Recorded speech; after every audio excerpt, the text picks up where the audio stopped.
Tuhan bersamamu.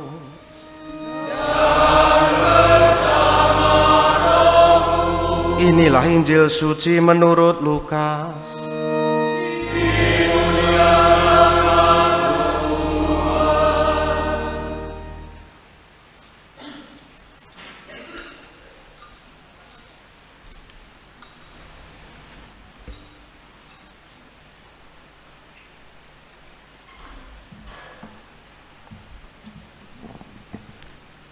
Sekali peristiwa, Kaisar Agustus mengeluarkan suatu perintah menyuruh mendaftar semua orang di seluruh dunia.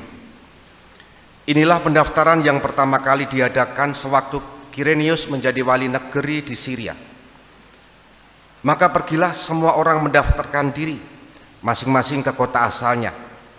Demikian juga Yusuf. Ia pergi dari kota Nazaret di Galilea ke Yudea, ke kota Daud yang bernama Bethlehem. Karena ia berasal dari keluarga Daud dan keturunan Daud, supaya didaftarkan bersama-sama dengan Maria tunangannya yang sedang mengandung. Ketika mereka berada di Bethlehem, tibalah waktunya bagi Maria untuk bersalin, dan ia melahirkan seorang anak laki-laki, anaknya yang sulung. Lalu dibungkusnya anak itu dengan lampin dan dibaringkannya di dalam palungan, karena tidak ada tempat bagi mereka di rumah penginapan. Di daerah itu ada gembala-gembala yang tinggal di padang menjaga kawanan ternak mereka pada waktu malam. Tiba-tiba berdirilah seorang malaikat Tuhan di dekat mereka, sehingga mereka sangat ketakutan. Maka kata malaikat itu kepada mereka, "Jangan takut, sebab sesungguhnya aku memberitakan kepadamu kesukaan besar untuk seluruh bangsa. Hari ini telah lahir bagimu juru selamat, yaitu Kristus Tuhan di kota Daud, dan inilah tandanya bagimu. Kamu akan menjumpai seorang bayi dibungkus dengan lampin dan terbaring di dalam palungan." Dan tiba-tiba tampaklah bersama dengan malaikat itu sejumlah besar bala tentara surga yang memuji Allah, katanya, "Kemuliaan bagi Allah di tempat yang maha tinggi, dan damai sejahtera di bumi bagi orang yang berkenan kepadanya." Berbahagialah orang yang mendengarkan sabda Tuhan dan tekun melaksanakannya.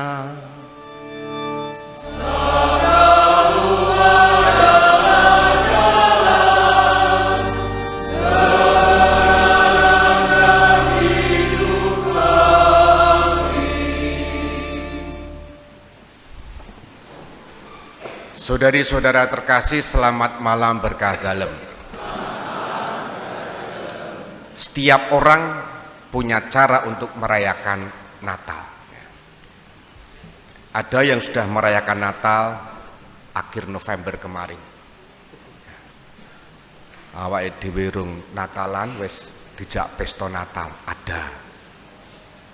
Ada juga di mal-mal, di tempat-tempat pusat perbelanjaan, di sana juga ada aksesoris Natal. Nah, kalau sudah masuk di mal, artinya di sana sudah ada semacam komodifikasi pendagangan yang bersifat rohani didagangkan, didol, supaya apa? Menarik daya beli masyarakat. Ya. Cara yang lain bisa jadi karena di rumah sendirian, tidak ada teman, gawe kandang Natal cilik, ono sak kepel. Ada juga yang karena situasi tertentu tidak bisa merayakan Natal bersama keluarga karena sakit. Kayak toh Rama Murdi, nah, nggak bisa. Dan masih banyak lagi cara untuk merayakan Natal. Setiap orang berbeda, dan kita hari ini merayakan Natal di gereja, misa. Tadi saya sudah mendapatkan WA, "Selamat Natal Romo." Durung. Romo nggak mau tadi juga nyalami saya, "Selamat Natal ya, aku durung misa." Ya. Artinya saya merasa nek aku wis misa berarti aku sah mengatakan selamat Natal. Nah, hari ini Bapak Ibu merayakan Natal di gereja ini. Tadi sore jam 5:30 yang ikut misa di gereja Kalasan ini sekitar 1.500-an. Maguwo 1.600-an. Temanggal 1.900-an. Berbah yang belum mengirim laporan. Nah, yang malam ini mungkin ya paling ya 600-an ini. Ya elo ya, dihitung dewe yang arah percaya ya. Kita semua datang untuk merayakan Natal. Setiap orang, tadi saya mengatakan, punya cara sendiri. Saya tidak tahu apakah Natalan setelah ini nanti makan-makan. Ada makan-makan enggak? Ada. Singkur kuwi paling ya nyangsu. Nah, yang ingin saya katakan sederhana. Apapun cara merayakan Natal itu, entah di kantor, entah di rumah, entah di gereja ini, atau di tempat perantauan, atau di tempat kerja, satu yang membuat sama, sukacita. Karena sukacita itulah orang dengan berbagai macam cara berusaha untuk merayakan Natal versi mereka masing-masing. Pertanyaannya adalah, mengapa kita sukacita? Mengapa merayakan Natal sukacita? Selalu identik dengan sukacita. Kecuali tadi arah-arahan tadi saya merasakan lagu pembukaan ini mau arah-arahan apa ini? Bethlehem kaya nangis ngono kae. Aku neng tengah-tengah mlaku ngono ki mati kok ketok sedih kabeh to iki.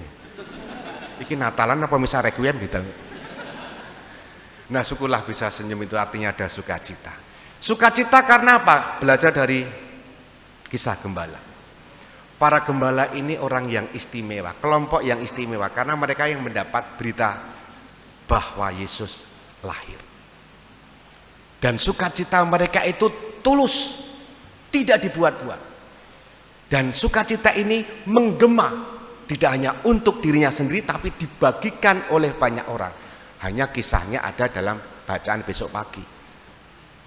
Sampai hari ini, bacaan hari ini sampai pada kemuliaan kepada Allah di surga, bla bla bla. Maka poinnya, apapun kita merayakan Natal harus ada sukacita. Pertanyaan saya, apakah Bapak Ibu saudari-saudara ada sukacita? Ada sukacita? Meskipun utangnya belum lunas? Nah, kuwi jenenge wong Katolik iso ngrayakake Natal. Mbuh kahanan apa wae, mbuh bojone marahe mumet, mbuh rama parokine marahe stres, yang penting Natalan awake dhewe sukacita. Amin. Amin. Nah, sekarang ada dua hal yang ingin saya sampaikan. Soal Bethlehem. Ya. Tema PGI dan KWI kan mari kembali ke Bethlehem kan? Ada nggak tulisannya? Nggak ada. Bethlehem itu artinya apa? Di kitab suci kata Bet itu artinya rumah. Contoh, Betania, rumah pohon ara atau rumah penderitaan, karena diingatkan pada peristiwa sakit kusta. Lalu Betsaida, rumah nelayan, karena Yesus memanggil murid-muridnya di sekitar itu. Banyak rumah nelayan di sana. Ada juga Bethesda. Bethesda apa? Rumah sakit. Pantir ini apa pantir apa itu ya? Bethesda itu rumah anugerah. Bethesda, rumah anugerah, rumah kemurahan. Anugerah kemurahan apa? Yang dilalah rumah sakit Bethesda diharapkan orang yang masuk di situ diberi kemurahan, diberi anugerah kesembuhan. Lah sekarang Bethel, karena gereja Bethel itu kan rumah Allah. Nah sekarang Bethlehem apa aja? Rumah apa gue? Rumah roti. Rumah roti. Nah yang poin pertama ini, kata Bethlehem menunjuk rumah roti. Dan dalam Injil tadi Yesus juga dilahirkan di Bethlehem, dicatat dalam bacaan Injil. Sekarang saya akan hubungkan kepada poin yang kedua. Yang kedua adalah palungan. Bapak Ibu bisa membayangkan palungan itu seperti apa, saudara-saudara? Palungan loh ya. Palungan itu tempat apa? Tempat makan ya. Ya kayak ngene iki lho ya. Yesus diletakkan di palungan. Palungan tempat makan hewan ternak yang gede-gede. Apa hubungannya rumah roti Bethlehem itu dengan palungan? Palungan itu sendiri tempat makan. Artinya Yesus sendirilah yang oleh Ibu Maria di blebet lampen njur diwenehke ning ndi? Palungan toh. Palungan padahal tempat makan ternak, ya kan? Dan kenapa Yesus ditaruh di situ? Itu simbol. Dan kebetulan lahirnya di Bethlehem. Memang zaman dulu Yesus lahir di Bethlehem. Artinya Yesus sendiri menyatakan, akulah roti kehidupan dalam Yohanes.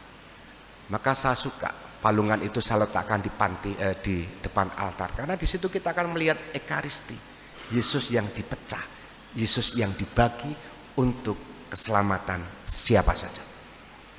Maka dari dua hal ini, baik kata Bethlehem dan kata palungan, kita diingatkan Yesus ini memberikan bekal perjalanan hidup kita. Maka sukacita yang pokok sebetulnya kita temukan bukan pada pestanya, bukan pada aksesoris Natalnya, tapi ketika kita mengalami perjumpaan Yesus seperti para gembala yang diberi warta gembira oleh malaikat, mereka menjumpai Yesus yang ada di mana? Palungan. Maka tidak ada kegembiraan Natal tanpa kita pernah berjumpa dengan Yesus. Dan itu sumber sukacita. Maka pesan saya, nek bener awake dhewe Natalan ini sukacita, sehabis perayaan Natal ini kalau pulang, kirimlah ucapan selamat Natal kepada siapa yang barangkali konflik dengan kita, bermusuhan dengan kita. Sugeng Natal, selamat Natal. Mbok menawa kuwi mertuane jenengan, besane jenengan, mantune jenengan, mantan rasa aku malah dadi perkara. Ya. Berani enggak membagikan sukacita atas perjumpaan kita di tempat ini? Wanira.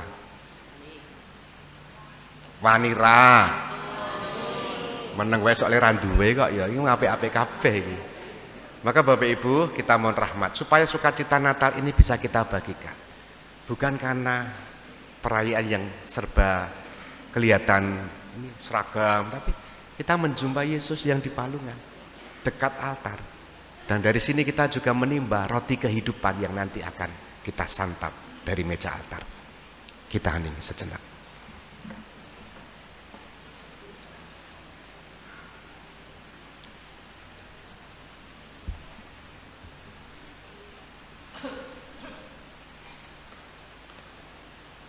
Dimuliakanlah Yesus yang dulu hidup, sekarang dan selama-lamanya.